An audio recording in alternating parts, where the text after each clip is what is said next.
No nation in the world could achieve what America achieved.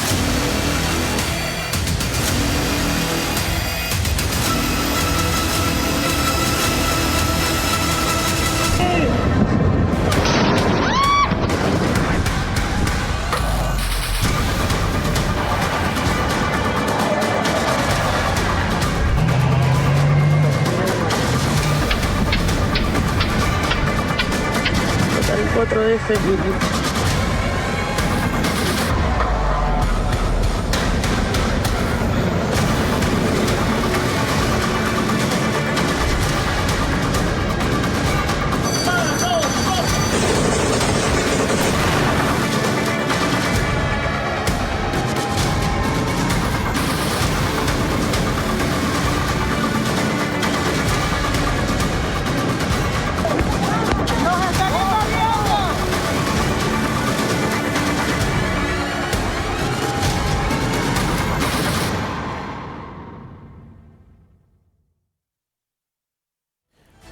नमस्कार, मैं Tabish Hussain, NDTV देख रहे हैं आप। वेनेजुएला पर अमेरिका के हालिया एक्शन ने क्या वर्ल्ड वॉर 3 के मुहाने पर दुनिया को लाकर खड़ा कर दिया? ये अहम और बड़ा सवाल है और ये सवाल हम यहाँ पर क्यों पूछ रहे हैं, ये आगे इस बुलेटिन में आप जानेंगे। वेनेजुएला में धमाके और मदुरो की गिरफ्तारी की तस्वीरें दुनिया ने देखी। दुनिया ने देखा कि कैसे अमेरिकी सैनिकों ने मदुरो को कुछ ही मिनटों में उनके ही देश वेनेजुएला में घुसकर अपने शिकंजे में ले लिया। लेकिन इस कार्रवाई के बाद बदले समीकरणों ने वर्ल्ड वॉर 3 की चिंगारी को हवा दे दी है। सवाल उठने लगे हैं कि अब अगला नंबर किसका होगा? क्या अमेरिका का नेक्स्ट टारगेट खमेनेई है या फिर उनकी नजर सुपर पावर रूस के पुतिन पर है? और सवाल यह भी, क्या अमेरिका का अगला कदम दुनिया को बारूदी जंग में धकेल सकता है?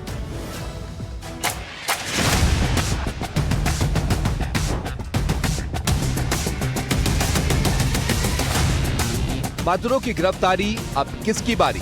ट्रंप हुए डेंजर, अगला किसका नंबर? मागा पर action full, third world war का बिगुल।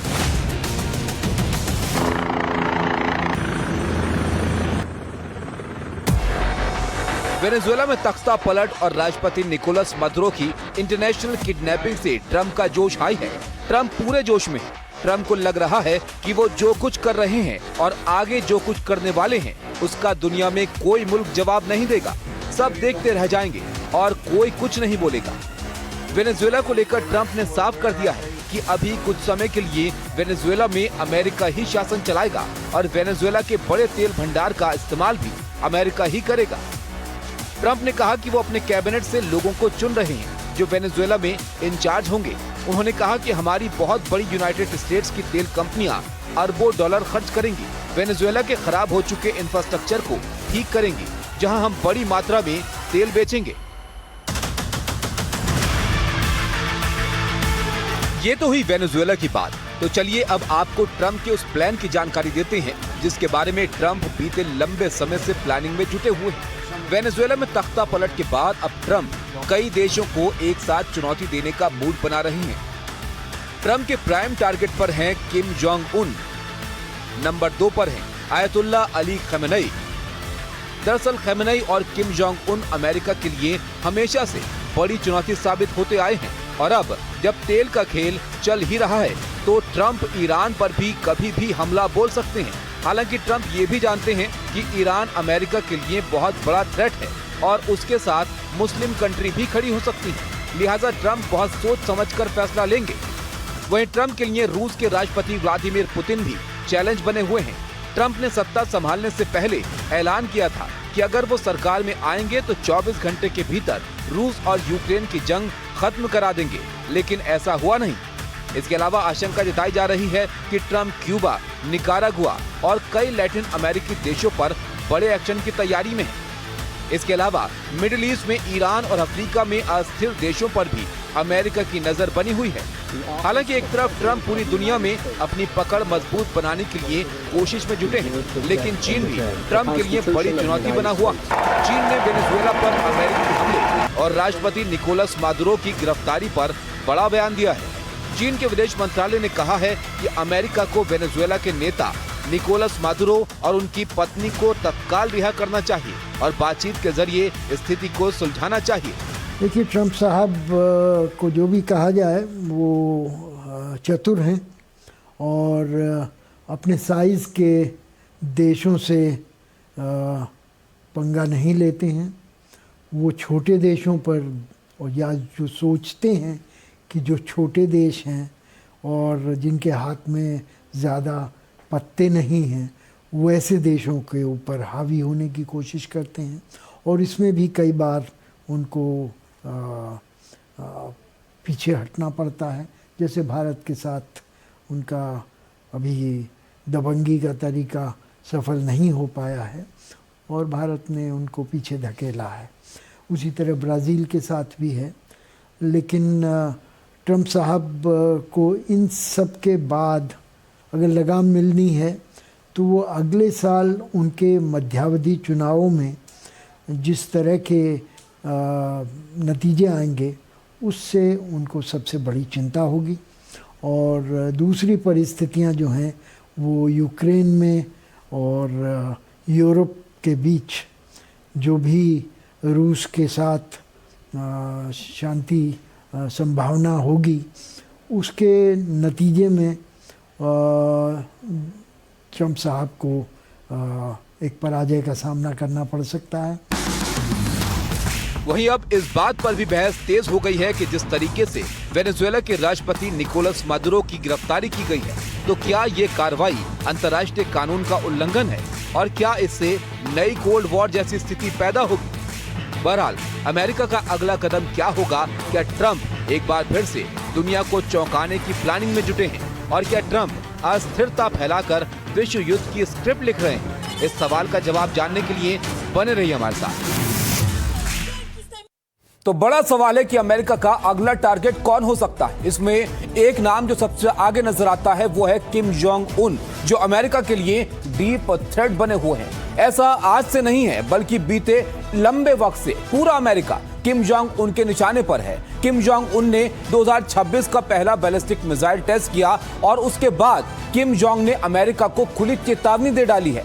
किम की सीधे डोनाल्ड ट्रंप को धमकी है कि निकोलस मादुरो को छोड़ दो, नहीं तो अंजाम बहुत बुरा होगा। इतना ही नहीं, किम जोंग उन कह चुके हैं कि अगर मादुरो को नहीं छोड़ा तो ग्लोबल पॉलिटिक्स 360 डिग्री घूम जाएगी।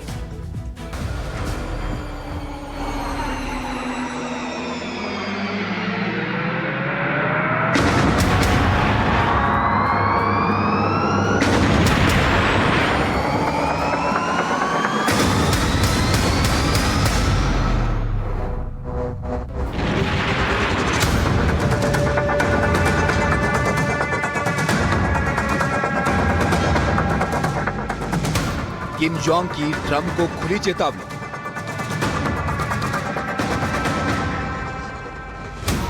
अमेरिका वेनेजुएला की लड़ाई में तानाशाह की एंट्री।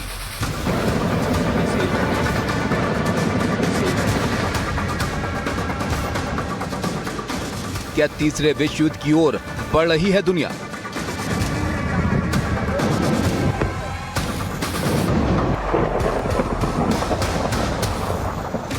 उत्तर कोरिया के supreme leader Kim Jong Un ने सीधे तौर पर अमेरिका के राष्ट्रपति डोनाल्ड ट्रंप को धमकी दे दी है।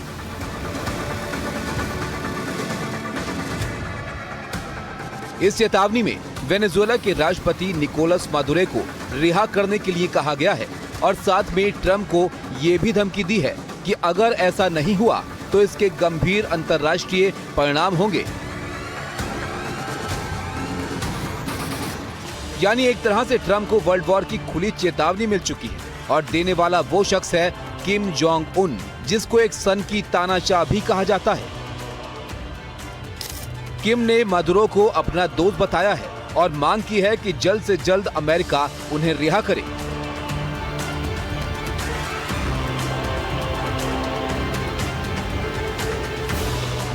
वेनेजुएला पर अमेरिका की कार्रवाई और फिर राष्ट्रपति निकोलस की गिरफ्तारी के मामले ने वैश्विक राजनीति में गजब का तहलका मचा दिया है।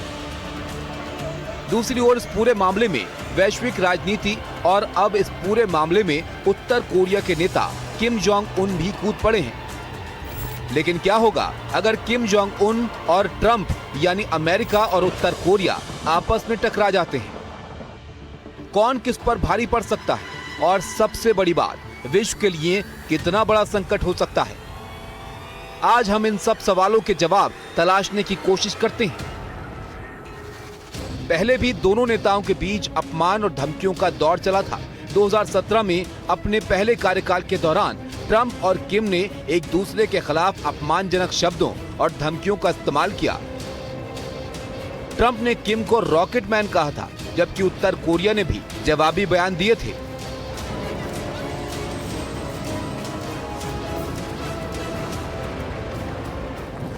2018 से 2019 के बीच दोनों नेता 3 बार मिले। सिंगापुर में हुई उनकी पहली बैठक ऐतिहासिक थी, जिसमें वो कोरियाई प्रायद्वीप के परमाणु निरस्त्रीकरण पर काम करने पर सहमत भी हो गए थे, लेकिन आगे चलकर सारी बातें धरी की धरी रह गईं और 2019 के बाद से उत्तर कोरिया ने अपने परमाणु शस्त्रागार को बढ़ाने पर ध्यान केंद्रित किया है और मिसाइल परीक्षण फिर से शुरू कर दिए हैं।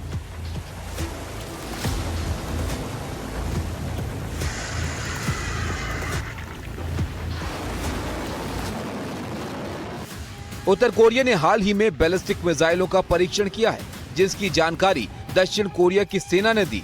बैलिस्टिक मिसाइल छोड़ने के बाद उत्तर कोरिया का एक बयान भी आया, जिसमें उसने वेनेजुएला पर अमेरिकी हमले की निंदा की। उत्तर कोरिया की सरकारी न्यूज एजेंसी KCNA ने रक्षा मंत्रालय के प्रवक्ता का बयान यूं छापा, ये घटना एक और उदाहरण है जो साफ तौर पर अमेरिका के क्रूर स्वभाव की फिर से पुष्टि करती है। अब अगर ये दोनों देश आमने सामने आ गए तो क्या होगा? आपको दोनों देशों की सैन्य ताकत के बारे में बताते हैं। सैन्य ताकत के मामले में अमेरिका उत्तर कोरिया से कहीं आगे नजर आता है। सक्रिय सैनिकों की बात करें तो अमेरिका के पास 13,28,000 सैनिक हैं, जबकि उत्तर कोरिया के पास ये तादाद 13,20,000 है। परमाणु हथियार के मामले में अमेरिका 5,044 हथियार रखता है, वहीं उत्तर कोरिया के पास 40 से 60 परमाणु हथियार हैं। अमेरिका के पास 13,041 एयरक्राफ्ट हैं, वहीं उत्तर कोरिया के पास 861 हैं। अमेरिका के पास टैंक की तादाद 4,640 है, उत्तर कोरिया के पास 4,344 टैंक हैं। वहीं रक्षा बजट के मामले में अमेरिका कहीं आगे है। $800 बिलियन का रक्षा बजट अमेरिका का है, वहीं उत्तर कोरिया $7.5 बिलियन ही रक्षा बजट पर खर्च करता है। इसके अलावा अमेरिका के पास F-22, F-35 जैसे स्टेल्थ विमान हैं, परमाणु संचालित पनडुब्बियां हैं और उत्तर कोरिया से आने वाली मिसाइलों को रोकने के लिए थाड जैसी जबरदस्त प्रणाली तैनात है। उत्तर कोरिया के पास जबरदस्त बैलिस्टिक मिसाइलें हैं। इसके अलावा रासायनिक, जैविक हथियारों और साइबर युद्ध करने में भी वो सक्षम है। रूस के साथ बढ़ते सैन्य सहयोग से उत्तर कोरिया को दशकों में अपनी सबसे मजबूत रणनीतिक स्थिति प्राप्त हुई है। दशकों से बमरोधी शेल्टरों और सुरंगों के निर्माण के कारण केवल हवाई शक्ति के बल पर उसे चोट पहुंचा पाना मुश्किल है।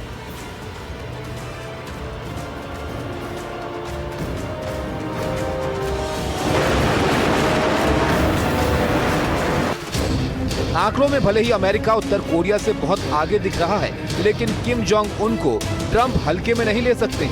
अगर कहीं तीसरा विश्व युद्ध हुआ और बात परमाणु युद्ध तक पहुंच गई, तो सन की तानाशाह का कोई भरोसा नहीं किया जा सकता और ट्रंप के रवैये को देखकर लगता नहीं है कि वो चुप बैठेंगे। ऐसे में अगर किसी भी तरह की जंग हुई तो उससे होने वाले जान और माल के नुकसान की कल्पना करना भी असंभव है।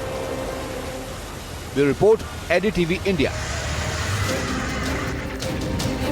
अमेरिका ने वेनेजुएला पर हमला किया, वहां के राष्ट्रपति को पकड़कर अमेरिका ले जाया गया। अब सवाल यह है कि ट्रंप का अगला टारगेट कौन होगा? इस लिस्ट में कई सारे नाम नजर आते हैं। क्या मदुरो के बाद खामेनेई का नंबर आ रहा है? ये सवाल इसलिए है क्योंकि पिछले कुछ दिनों से आप देखिए अमेरिका और ईरान के बीच फिर से तनातनी शुरू हो गई है। बात धमकियों तक आ पहुंची है।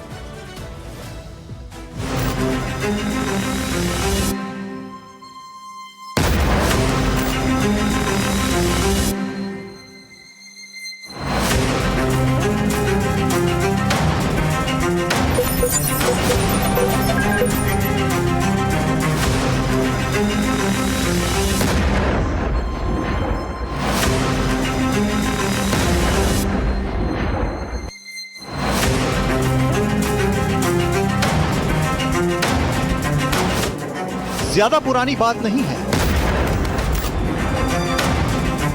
जून 2025 में पहले इजराइल ने ईरान पर हमला किया, फिर उसका साथ देने के लिए 22 जून को अमेरिका ने ऑपरेशन मिडनाइट हैमर चलाया और ईरान के परमाणु सुविधाओं पर हमले किए।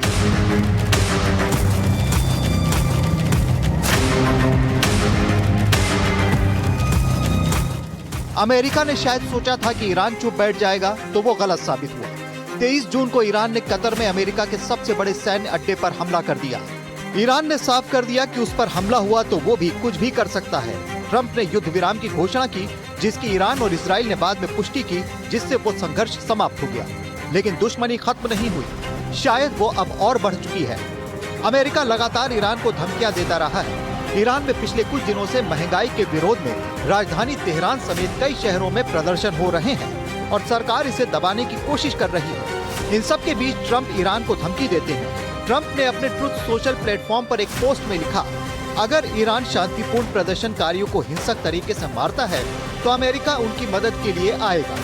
हम पूरी तरह तैयार हैं और वहां जाने को तैयार हैं। ट्रंप ने लॉक्ड एंड लोडेड शब्द का इस्तेमाल किया। ट्रंप कह रहे हैं कि प्रदर्शनकारियों को कुछ हुआ तो अमेरिका वहां आ जाएगा। ट्रंप की इस धमकी का ईरान की ओर से भी जवाब आया। ईरान की सुप्रीम नेशनल सिक्योरिटी काउंसिल के सेक्रेटरी अली लारिजानी ने कहा कि इजराइल और अमेरिका प्रदर्शनों को भड़का रहे हैं। उन्होंने एक्स पर लिखा कि ट्रंप को पता होना चाहिए कि अमेरिका का घरेलू मामलों में दखल पूरे इलाके में अराजकता लाएगा और अमेरिकी हितों को नुकसान पहुंचाएगा। अमेरिका को अपने सैनिकों की चिंता करनी चाहिए। Supreme leader Ayatollah Ali Khamenei के सलाहकार अली शामखानी ने चेतावनी दी, कोई भी हस्तक्षेप करने वाला हाथ जो ईरान की सुरक्षा के करीब आएगा उसे काट दिया जाएगा। फिलहाल अभी ईरान के आसपास अमेरिका की ओर से कोई बड़ी सैन्य गतिविधि देखने को नहीं मिली है, लेकिन ट्रंप की लॉक्ड एंड लोडेड वाली धमकी से तनाव बढ़ा है। ईरान अगर प्रदर्शनकारियों पर ज्यादा हिंसा करेगा तो अमेरिका हस्तक्षेप कर सकता है। हालांकि एक्सपर्ट्स का कहना है कि इससे पूरे इलाके में अराजकता फैल सकती है। कल यूनाइटेड स्टेट्स ऑफ अमेरिका के राष्ट्रपति डोनाल्ड ट्रंप जब वेनेजुएला के स्पेशल मिलिट्री ऑपरेशन के संदर्भ में प्रेस ब्रीफिंग कर रहे थे, तो उन्होंने 3 जनवरी 2020 को ईरान के कुछ फोर्सेस के कमांडर कासिम सुलेमानी के विरुद्ध अमेरिका ने जो ऑपरेशन किया था, जिसमें कि कासिम सुलेमानी की मृत्यु हुई थी, उसका भी जिक्र किया। और राष्ट्रपति ट्रंप ने कल के अपने प्रेस कॉन्फ्रेंस में जून 2025 में अमेरिका के द्वारा ईरान के न्यूक्लियर इंस्टॉलेशंस पर जो कार्रवाई की गई थी उसका भी उन्होंने जिक्र किया। और जाहिर है कि यूनाइटेड स्टेट्स ऑफ अमेरिका के निशाने पर ईरान की जो इस्लामिक रिजीम निसंदेह है। लेकिन अमेरिका का दूसरे देशों में जाकर अपना ऑपरेशन चलाना या तख्ता पलट करवाने का पुराना इतिहास है। इसका सबसे ताजा उदाहरण वेनेजुएला है, जहां 3 जनवरी को अमेरिकी सेना हमला करती है और वहां के राष्ट्रपति निकोलस मादुरो और उनकी पत्नी को पकड़कर अपने साथ अमेरिका ले जाती है। तो क्या ऐसा ही कुछ ट्रंप खामेनेई के साथ करने की सोच रहे हैं? क्या ऐसा करना ट्रंप के लिए आसान होगा? क्योंकि पिछले साल जो भिड़ंत हुई थी उसमें ईरान की मिसाइलों ने इजराइल और अमेरिकी अड्डों को जमकर निशाना बनाया था। ईरान ने अमेरिका के उन दावों को भी खारिज किया जिनमें कहा गया कि उसके हमलों में ईरान का परमाणु कार्यक्रम पूरी तरह बर्बाद हो गया है। ईरान के साथ रूस, चीन और उत्तर कोरिया जैसे देशों का भी हाथ है, जो ईरान पर लगे प्रतिबंधों के बावजूद उससे गहरी दोस्ती निभाते हैं। लेकिन ईरान के अंदरूनी हालात और कमजोर होती अर्थव्यवस्था उसके लिए बड़ी परेशानी बनते जा रहे हैं। ईरान अपने अंदर बन रहे हालात के लिए विदेशी हस्तक्षेप को जिम्मेदार ठहरा रहा है। ईरान के राष्ट्रपति महमूद पेजेश्कियान ने लोगों से एकता बनाए रखने की अपील की है। अमेरिका और उसके सहयोगी ईरान पर परमाणु हथियार बनाने का आरोप लगाते रहे हैं। ट्रंप ने जनवरी 2025 में दोबारा सत्ता में आने के बाद अपनी मैक्सिमम प्रेशर नीति फिर शुरू की, जिसमें ईरान के तेल निर्यात को शून्य करने और अतिरिक्त प्रतिबंध लगाने के कदम शामिल हैं। देखना यह है कि क्या ये कदम ईरान में तख्ता पलट की ओर जाते हैं और क्या खामेनेई का भी कुछ वैसा ही हाल होता है जो वेनेजुएला के राष्ट्रपति निकोलस मादुरो का हुआ है। Bureau report, NDTV India.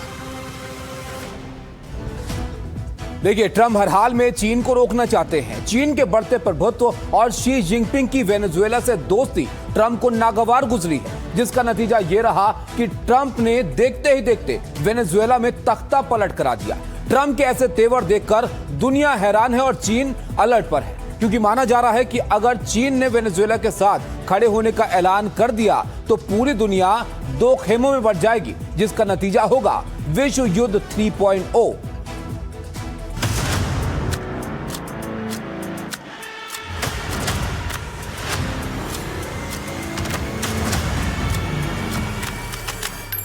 Jinping का बड़ा ऐलान, दुनिया में बारूदी घमासान। आमने सामने चीन अमेरिका, 2026 में वर्ल्ड वॉर 3 होगा।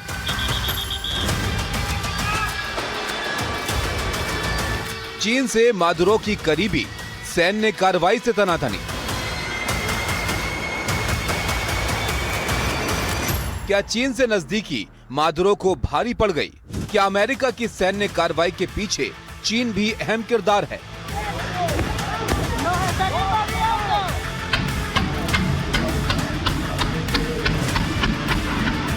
ये सवाल इसलिए उठ रहे हैं क्योंकि अमेरिकी सेना की वेनेजुएला में सीधे सैन्य कार्रवाई और मादुरो की गिरफ्तारी ने दुनिया को हिला दिया है। ये सिर्फ एक सत्ता परिवर्तन नहीं, बल्कि इसके पीछे अमेरिका ने साफ संदेश देने की कोशिश की है। अमेरिका ने साफ कर दिया है कि पश्चिमी गोलार्ध में अमेरिका अपने प्रभाव को चुनौती देने वाली किसी भी शक्ति को बर्दाश्त नहीं करेगा।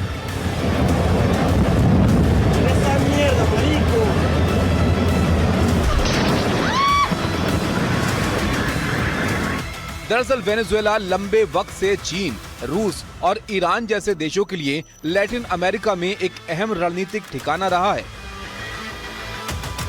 मादुरो सरकार को चीन का खुला समर्थन मिला है, जिसने अरबों डॉलर के कर्ज के बदले तेल खरीद की है।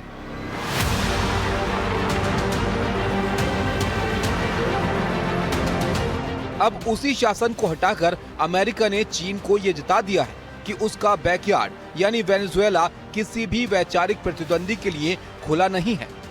यही वजह है कि इस हमले पर चीन ने भी अमेरिका को घेरा है। चीनी विदेश मंत्रालय ने बयान जारी करके कहा, ये कार्रवाई अंतर्राष्ट्रीय कानून और वेनेजुएला की संप्रभुता का उल्लंघन करती है।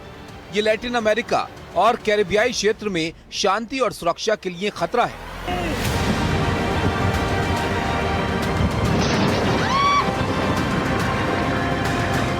जानकारी के मुताबिक जब वेनेजुएला में हुए धमाकों की शॉकवेव चीन तक पहुंची थी, उससे कुछ ही घंटों पहले मादुरो ने देर रात चीन के उच्च स्तरीय प्रतिनिधि मंडल से बंद कमरे में मुलाकात की थी। इस प्रतिनिधि मंडल का नेतृत्व चीन के लैटिन अमेरिका और कैरिबियाई मामलों के विशेष दूत कर रहे थे, जिन्हें जिनपिंग का करीबी माना जाता है। खबरों के मुताबिक इस मीटिंग में कुछ ऐसा हुआ जिसके बाद अमेरिका ने वेनेजुएला में हमला कर दिया। अमेरिका ने संदेश दिया है कि उसके बैकयार्ड में ड्रैगन की एंट्री उसे बर्दाश्त नहीं। अमेरिका का ये एक्शन सिर्फ मादुरो को हटाने तक सीमित नहीं है, ये चीन के बढ़ते वैश्विक प्रभाव और उसकी बेल्ट एंड रोड रणनीति पर सीधा प्रहार है। वेनेजुएला दक्षिण अमेरिका का सबसे बड़ा वामपंथी और चीन समर्थक शासन था। उसे गिराकर अमेरिका ने पूरे क्षेत्र में चीन के राजनीतिक नेटवर्क को कमजोर करने की कोशिश की है। अमेरिका और चीन के बीच सीधी जंग का केवल यही एक फ्रंट नहीं है। अमेरिका लगातार चीन के हितों को नुकसान पहुंचाता रहा है। जहां जहां चीन अपनी पैठ बढ़ा रहा है, वहां वहां अमेरिका तख्ता पलट करने में लगा हुआ है। यही वजह है कि इन दोनों की जंग का एक फ्रंट ताइवान में भी खुला हुआ है, जो दुनिया भर में हालातों को और बिगाड़ सकता है। 2026 की शुरुआत में ही चीन की ताइवान पर कब्जे वाली धमकी को सीधे अमेरिका से दो हाथ करने की तैयारी से जोड़ा जा रहा है। एक तरफ अमेरिका ताइवान में चीन का रास्ता रोकने में लगा हुआ है, तो वहीं अमेरिका की इस चाल के खिलाफ चीन भी सख्त हो गया है।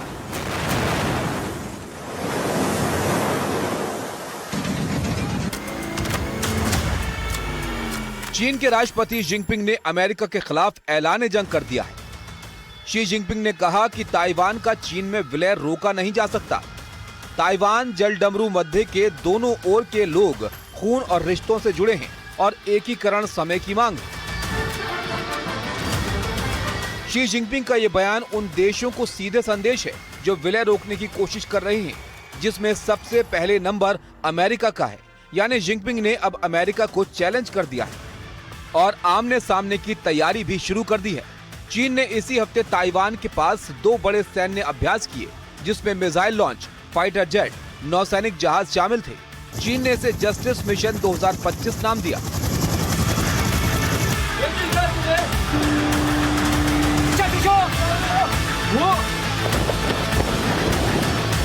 अभ्यास के बाद चीन ने इसे ताइवान की घेराबंदी और बंदरगाहों को ब्लॉक करने की प्रैक्टिस बताया। मतलब साफ है कि ताइवान के खिलाफ चीन ने खुली जंग का ऐलान कर दिया।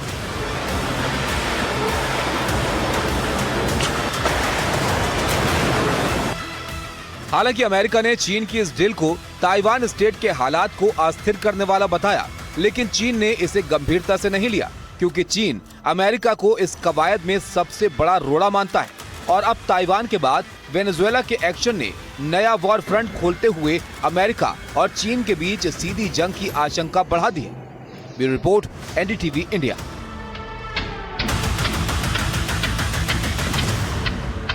रूस के राष्ट्रपति व्लादिमीर पुतिन जिस अंदाज में यूक्रेन के खिलाफ लड़ रहे हैं, बीते 3 साल में नाटो देशों की हिम्मत नहीं पड़ी कि पुतिन को रोक सके। ट्रंप खुद भी अब तक कई कोशिशें इसको लेकर कर चुके हैं कि यूक्रेन और रूस की जंग रुक जाए, लेकिन वो पुतिन हैं, उन्हें रोक पाना किसी के बस में नहीं है। पुतिन के खिलाफ भी ट्रंप किसी बड़ी रणनीति में जुटे हुए हैं। हालांकि पुतिन के खिलाफ अगर ट्रंप को एक्शन लेते हैं तो फिर ये उनकी सबसे बड़ी भूल साबित होगी, क्योंकि पुतिन को मादुरो समझना ट्रंप को भारी पड़ सकता है।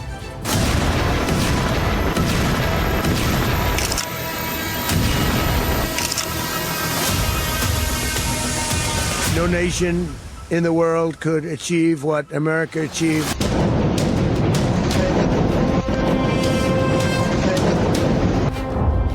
ज़ेलेंस्की का पुतिन पर तंज, भड़काएगी दुनिया में जंग। आमने सामने ट्रंप पुतिन, वर्ल्ड वॉर 3 में कितने दिन?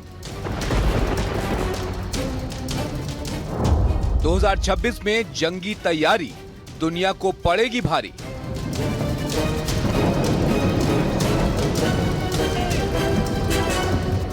वेनेजुएला में अमेरिकी हमले और मादुरो की गिरफ्तारी के बाद अब सवाल है कि अगला नंबर किसका? कौन अमेरिका के अगले निशाने पर है? जिसके तरीके से मादुरो की गिरफ्तारी हुई है, वैसे कौन अब अमेरिकी हथकड़ियों में जकड़ा जाएगा? इन तैरते सवालों के बीच यूक्रेनी राष्ट्रपति वोलोदिमीर ज़ेलेंस्की का बड़ा बयान सामने आया है। ज़ेलेंस्की ने रूस के राष्ट्रपति व्लादिमीर पुतिन की ओर इशारा करते हुए कहा है कि वॉशिंगटन जानता है कि अब तानाशाहों से निपटने के लिए आगे क्या करना है। ज़ेलेंस्की के इसी बयान ने इस सवाल को जन्म दिया कि क्या पुतिन अमेरिका के अगले टारगेट हैं। दरअसल एक प्रेस कॉन्फ्रेंस में जब ज़ेलेंस्की से मादुरो की गिरफ्तारी पर सवाल पूछा गया तो उन्होंने कहा, मैं क्या कह सकता हूँ? अगर तानाशाहों के साथ ऐसा किया जा सकता है तो अमेरिका जानता है कि अगला कदम क्या होना चाहिए। ज़ेलेंस्की का बयान साफ तौर पर रूसी राष्ट्रपति पुतिन की ओर संकेत माना जा रहा है। सवाल है कि क्या ट्रंप की सेना रूस में भी घुस जाएगी और पुतिन को गिरफ्तार कर लेगी, क्योंकि यूक्रेन के राष्ट्रपति ज़ेलेंस्की नाम लिए बिना इशारा तो यही कर रहे हैं। लेकिन क्या सुपर पावर पुतिन को पकड़ना इतना आसान है? जो रूस दुनिया की सबसे बड़ी परमाणु पावर है, जो पुतिन इंटरनेशनल कोर्ट से लेकर संयुक्त राष्ट्र तक के सामने नहीं झुके और ना उनकी एक बात मानी, क्या ट्रंप की फोर्स उस पुतिन के किले तक पहुंच सकती है? हालांकि इन सवालों के बीच रूस ने अमेरिका से मादुरो और उनकी पत्नी सिलिया फ्लोरेस को रिहा करने की अपील की है। रूसी विदेश मंत्रालय ने एक्स पर पोस्ट कर कहा कि मादुरो वेनेजुएला के वैध रूप से चुने गए राष्ट्रपति हैं और अमेरिका को उन्हें तुरंत रिहा करना चाहिए। रूस ने ये भी जोर दिया कि अमेरिका और वेनेजुएला के बीच विवादों का समाधान बातचीत के जरिए होना चाहिए। पुतिन और ट्रंप के बीच जंग का दूसरा मोर्चा भी वेनेजुएला से ही जुड़ा हुआ है। खबर है कि वेनेजुएला की उपराष्ट्रपति देश में नहीं है और वो रूस में मौजूद हैं। न्यूज एजेंसी रॉयटर्स के मुताबिक वेनेजुएला की उपराष्ट्रपति डेल्सी रोड्रिगेज रूस पहुंच गई हैं।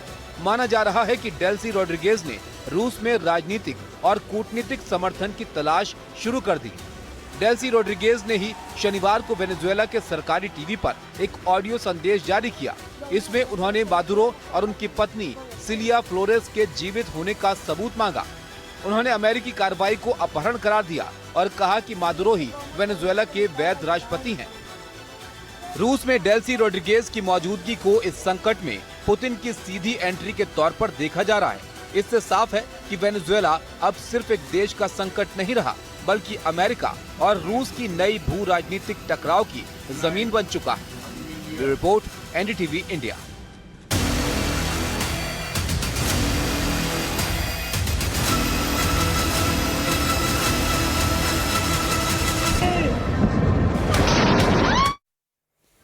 दक्षिण अमेरिकी देश वेनेजुएला में जो हुआ उससे पूरी दुनिया में हलचल है। अमेरिकी सेना हमला करती है और राष्ट्रपति को उनकी पत्नी के साथ कैदी की तरह लेकर जाती है। इस घटना के बाद नए युद्ध का खतरा बढ़ता जा रहा है और कई देशों ने इसकी निंदा करते हुए इसे अमेरिका की तरफ से की गई गैर कानूनी कार्रवाई तक बता दिया है। अमेरिका का यहां पर कहना है कि मादुरो ड्रग्स कार्टेल के सरगना थे और नार्को आतंकवाद को बढ़ावा दे रहे थे।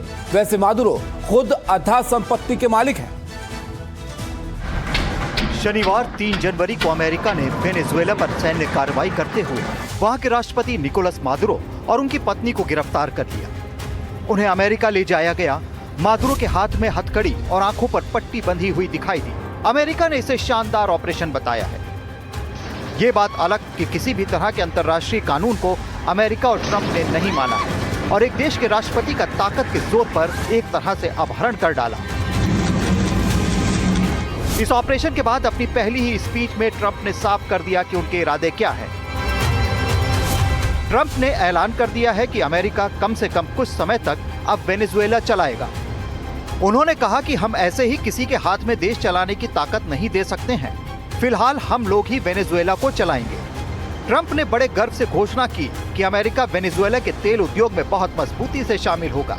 उन्होंने कहा कि हमारे पास दुनिया की सबसे बड़ी और बेहतरीन तेल कंपनियां हैं और अब हम वहां सीधे तौर पर मौजूद रहेंगे। यानी ट्रंप ने साफ कर दिया है कि अमेरिका वेनेजुएला से फिलहाल निकलने वाला नहीं और उसकी नजर वहां के तेल पर है।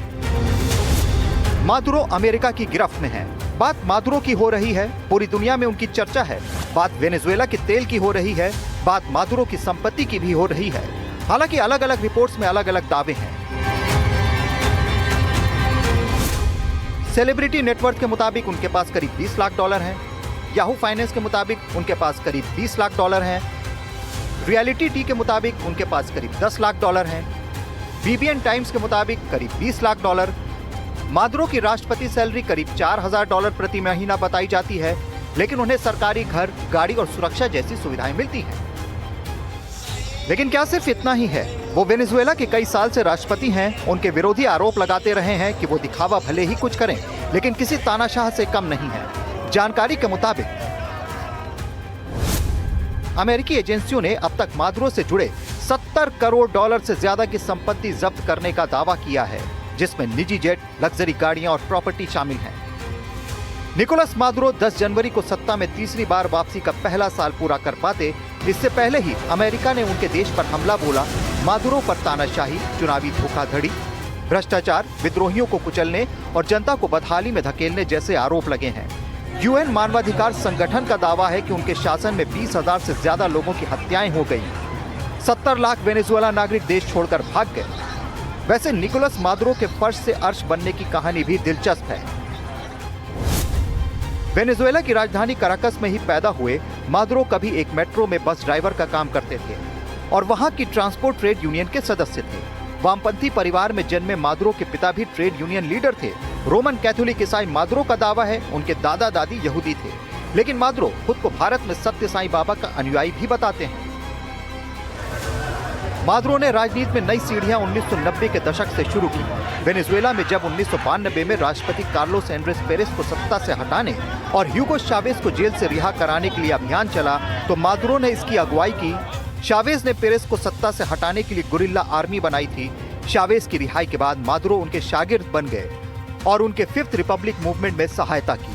मादुरो ने इसके लिए अभियान चलाया था। मादुरो को 1999 राष्ट्रीय संविधान सभा के लिए चुना गया और नए संविधान का मसौदा तैयार करने की जिम्मेदारी मिली। वो 2000 में नेशनल असेंबली के लिए भी चुने गए। चावेज की सरकार में वो 2006 से 2013 तक विदेश मंत्री रहे। मार्च 2013 में चावेज की मौत के बाद मादुरो अंतरिम राष्ट्रपति बने। वेनेजुएला में 14 अप्रैल 2013 को राष्ट्रपति चुनाव में 2% से भी कम अंतर से जीत हासिल की। मादुरो ने सत्ता संभालते ही अमेरिका के खिलाफ मोर्चा खोल दिया और 3 अमेरिकी राजनयिकों को निकाल दिया। उन पर सामाजिक संगठनों और नागरिकों के विरोध प्रदर्शन को कुचलने का आरोप लगा। 2014 में कई अमेरिकी पत्रकारों को भी देश से निकाला गया। इसके बाद वेनेजुएला और अमेरिका के रिश्ते कभी सही नहीं रहे। मादुरो के तख्तापलट और हत्या की कोशिशें भी सामने आई। वेनेजुएला में 4 अगस्त 2018 को सैन्य परेड के दौरान मादुरो पर हथियार बंद ड्रोन से हमले का प्रयास हुआ। साजिश में 6 लोगों को गिरफ्तार किया गया। न्यूयॉर्क टाइम्स ने 8 सितंबर 2018 को खुलासा किया कि अमेरिकी और वेनेजुएला के सैन्य अधिकारियों के बीच मादुरो के तख्तापलट को लेकर गुप्त बैठकें हुई थीं। CNN ने इस पर मुहर लगाई। अमेरिकी राष्ट्रपति डोनाल्ड ट्रंप ने मादुरो को 2020 से एक नार्को टेररिस्ट घोषित कर रखा था। मादुरो पर आरोप थे कि वो ड्रग तस्करी में शामिल हैं, कोकेन को अमेरिका पहुंचाने में मदद करते हैं। हालांकि जानकारों का मानना है कि ये वेनेजुएला की तेल संपदा और राजनीतिक नियंत्रण का भी खेल है। बताया जा रहा है कि महीनों से अमेरिका ने मादुरो के खिलाफ योजना बना रखी थी और अब 3 जनवरी 2026 को अमेरिका का कदम पूरी दुनिया ने देखा। Bureau report, NDTV India. किसी देश के राष्ट्रपति को उस देश के भीतर घुसकर वहां से गिरफ्तार कर ले आना कोई मामूली बात नहीं है और इस ऑपरेशन को अंजाम दिया अमेरिका की डेल्टा फोर्स ने। जिस डेल्टा फोर्स ने वेनेजुएला में डेडली ऑपरेशन को अंजाम दिया, क्या है उसकी खासियत, अब आप वो देखिए।